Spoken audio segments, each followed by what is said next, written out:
Ja tu vēlies kļūt par augstas klases profesionāli ar lielu pievienoto vērtību, tad tev ir jāspēj uzticēties sev. Tev ir jāspēj pieņemt svarīgus lēmumus un saprast, ka dažreiz lietas nenotiks tā, kā tu plāno, un tad tev ir jāspēj uzņemties atbildību par tiem lēmumiem un mācīties no kļūdām. Un visas tās lietas, kas it kā ir pašsaprotams, bet tas ir tik grūti to izpildīt īstajā dzīvē, jo mēs bieži vien neusticamies sev, mēs sevi noniecinam. Un tas ir palicis tik pašiem neredzams, ka mēs to daram, ja? Jo tas jau notiek visu dzīvi. Mēs esam tajā trauksmes sajūtiņā, un tas ir palicis jau tik pierasts, ka zivija ūdens, kurā viņa peld un neapziņas, ka viņš tur ir apkārt, vai ne?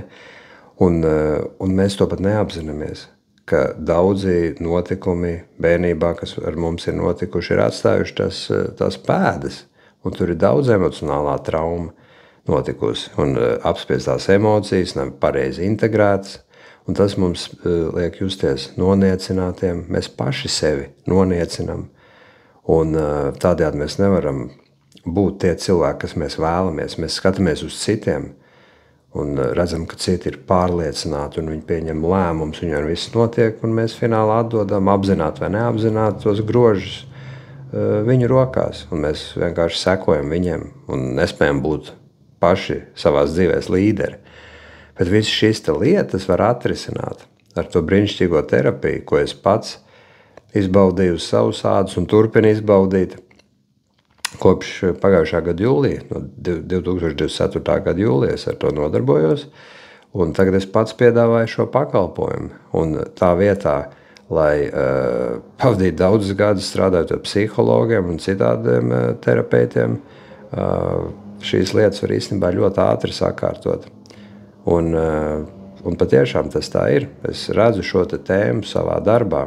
Es strādāju cilvēkiem, kas man saka, jā, ka viņi ir strādājuši ilgu laiku ar visādiem citiem speciālistiem un vēl joprojām nav tikuši pie saknes tai problēmai, kāpēc viņi jūtas tik sūdīgi, kāpēc viņi sev noniecina, kāpēc viņam liekas, ka visam ir jāsagatavojas miljards reizes darbā, komunikējot ar citiem cilvēkiem, un tāpatās tu nevari justies pārliecināts un nevar pieņemt tos lēmumus, un citi vienmēr liekas labāki, un viss tas, vai ne? Viss tas atdurs pie tā, ka mēs sevi noniecinam, jo kaut kas notika bērnībā, viens vai vairāk spilgti kādi notikumi, ko mēs pat varam tā īpaši neatcerēties, un tas viss ir atstājis to visu iespiedumu mūsu dzīvē, un mēs paši nevaram izķeproties. Mums vajag palīdzību. Nāc, izaugsmes terapija.com un strādāsim.